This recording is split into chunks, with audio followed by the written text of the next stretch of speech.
This video features the best brawlers you need to be playing in March going into April. Balance changes are going to be dropping, so let's see who's now at the top of the meta inside of Brawl Stars. Alright guys, the first brawler we're going to be talking about is going to be RT.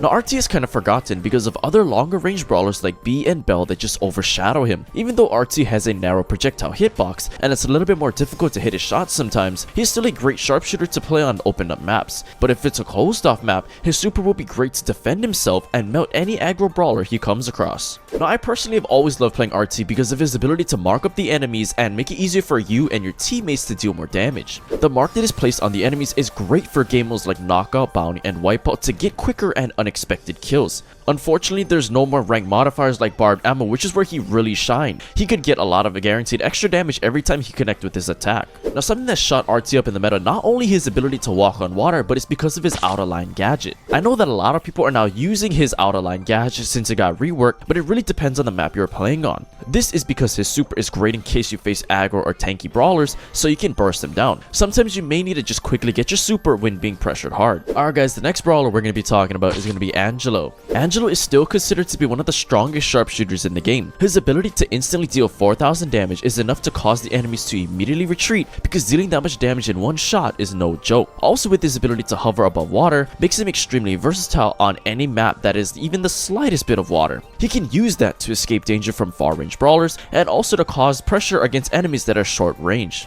And of course we can't forget about how good Angelo's super is, like dealing that extra poison damage can be clutch sometimes. The longer that you're aiming down the sight, the more poison damage you can deal over the next 3 seconds when connecting with your main attack. Plus if you're running the Empower star power, this is another reason why you need to be standing in the poison cloud. Having this star power and being able to heal while aiming down your arrow to do more damage will be able to help you keep your health up and stay alive. Now something that will kind of always be tricky about Angelo is that he is a higher skill cap brawler and it's going to be a little bit harder to hit your shots with him. When the enemy walks in a zigzag pattern to dodge Angelo's shots, consistent damage is more important than dealing high damage, so firing shots charged at about 45% to 55% will help keep their damage output consistent and prevent enemies from healing. Angelo's attack does not have to be fully charged to do significant damage. Charging it up to around 70% will be sufficient enough to threaten enemies in order to stay at long range. Alright guys, the next brawler we're going to be talking about is going to be Piper. Now Piper's super can be used to shape the map to your advantage. You can destroy walls which your opponents would otherwise be hiding behind. Due to Piper's very low damage at close range and her low health, she cannot afford to be ambushed by tanks at close range and instead must have an open area which tanks have to cross to get to her, allowing Piper to position herself well and attack the enemy. Now even though homemade recipe was nerfed a couple of months ago, you still don't want to give the enemies time to dodge it. An amateur mistake I always see is that people activate the gadget but wait to use it. Use homemade recipe immediately after you connect onto an enemy and you know they're within one shot. This gives them less time to react and a higher chance of your gadget connecting. Now yes, you need to be using homemade recipe, but something that pairs very well with that is going to be Piper's snappy sniping star power. Snappy sniping allows you to continue the pressure and rewards you for connecting with your shots. It's a snowball effect where the more shots you hit, the quicker your reload speed will be and the more opportunities you will have to hit more shots. You can never go wrong with running snappy sniping. Alright guys, the next brawler we're going to be talking about is going to be Amber. Now the good thing about Amber is that she's a very auto-aim friendly brawler to play. Try to predict the enemy's movements in order to land more shots because there's a tiny yet noticeable delay between aiming and firing. You'll deal maximum damage by aiming where the enemy is likely to move, as aiming at the enemy's current position won't damage the moving enemy since Amber's flames travel slowly. Now when placing down your super, you need to be very careful that you don't light it by mistake. Be cautious about positioning Amber's super because if it's thrown in an undesirable position, you might accidentally ignite the puddle when attacking an enemy near it, so try to place the fluid outside your attacking spot but still in your range so you can ignite the puddle at the right time. This also enables you to control 2 lanes at once. Another thing Amber's super can be very useful for is exposing enemy brawlers that are camping in bushes. Amber is an excellent cover destroyer that can burn down a large amount of bushes from her fire puddles,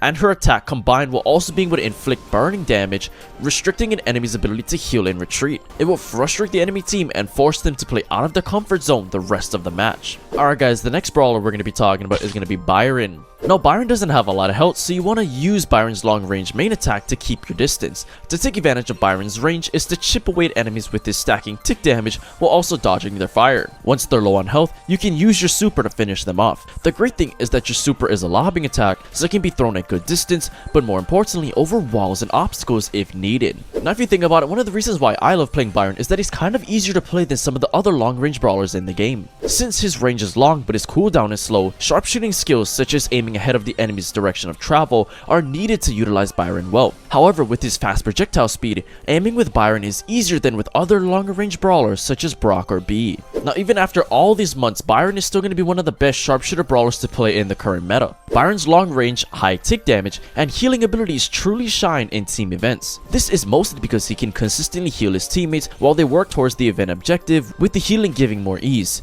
In addition, he's also effective at preventing enemies from healing, making it easier to cripple the enemy team. Alright guys, the next brawler we're going to be talking about is going to be Penny. Now when playing Penny, you gotta be strategic where you are placing down your mortar. To maximize the lifespan of the cannon, one of the very optimal placements for it is behind walls on the player side of the map. The turret's extremely long range allows it to shoot cannonballs to the enemy side of the map from the safety of the player side, and it is protected from enemy fire when behind walls. Additionally, close range brawlers' movement will be restricted by the walls when trying to take down the turret, causing them to be hit by its cannonballs. Now even though you're placing your mortar behind walls, you still want to be protecting it and keeping it alive with your life. Penny's cannon forces players to keep moving around the map. Use this to your advantage to predict your opponent's movement and shoot your attacks ahead of them in a direction they are moving. They will not be able to dodge the attack if it's aimed correctly, as by changing direction they'll be hit by the turret's cannonballs. Now what's great about Penny is you can hit opponents that are standing behind your target because of the splash damage. When an opponent is positioned behind another opponent, the splash effect of Penny's main attack is able to hit both of them. This makes her very effective against any brawler that has a meat shield like Mr. P's Porters, Ash's Rats, and so on.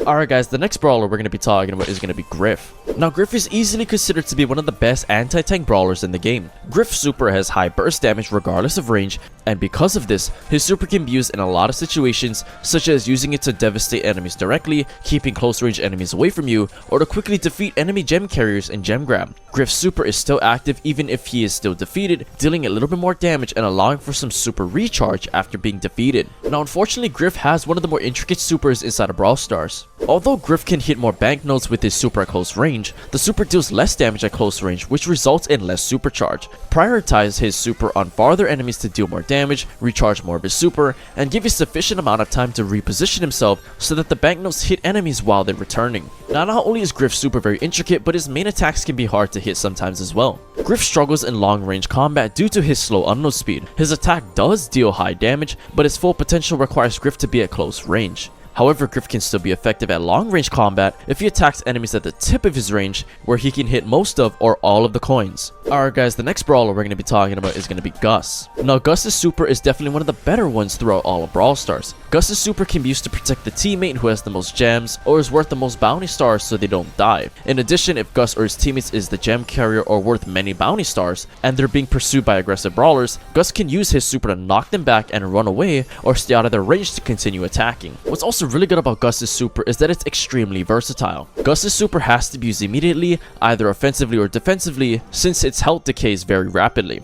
He is surprisingly able to do lots of damage at close range and survive because he can use his shield for instant health. And of course, not to mention his ghost that gives him health as well. By rushing on enemies who cannot burst, he is going to be more likely to win that engagement. And of course, we can't forget about Cookie Popper. I mean, that's definitely one of the better parts of Gus's kit. Gus's spirits can be very useful for area control if he's using his Cookie Popper gadget, since he can hit enemies when they're close to the gem spawn and gem grab and put spirits in said area. Then when enemies get close to the spawn to grab gems, he can use the gadget to pop the spirits and deal damage to the enemies. Alright guys, the next brawler we're going to be talking about is going to be Max. Now Max is a unique interaction when using her hypercharge. Max's hypercharge energy drinks actually have a small splash radius, allowing them to charge the super of multiple allies. Although impractical in most situations, if Max and her allies are stacked on top of each other, using the hypercharge and then super will cause multiple energy drinks to hit all allies, granting them significant supercharge. Now the thing about Max and what makes her so good is she's extremely versatile, she does a lot of DPS, and she's very mobile. If you can dodge or use obstacles around the map to get within range of the long range brawlers, you can easily burst them down like you would with throwers. Most of those types of brawlers don't have a ton of health or have slower unload speeds, so there's no way they can get Max down in time. Now the way that you see a lot of the pros playing Max, they like to play Max very aggressively. Max can act like an assassin, using her fast reload speed and attack cooldown to deal a lot of damage, and her movement speed to dodge enemy fire. After getting within range, follow and chip away at enemies until you eliminate them. If they manage to somehow escape, use your super and phase shifter gadget to rush them down. Alright guys, the next brawler we're going to be talking about is going to be Ash. Now when playing Ash, you need to throw your super onto the enemies to charge up your rage meter bar. The most important thing is using your super to help you get raged up, so you want to always be using your super onto the enemies so you can have the rat porters hit the enemies and get your rage charged up. If you can surround the enemies so that the porters guarantee connection, then that's your best shot at making the most out of your super. Now if you still struggle trying to get your rage meter charged up, I recommend running the first bash star power. As long as you can consistently hit your main attacks, but especially hit that first attack at full ammo, that is going to be key to getting raged up as fast as you possibly can. Rage is the most important aspect to Ash's kit because without it, he is absolutely trash. Well anyway guys, if you guys enjoyed that video, I highly recommend you guys go check out this video right here.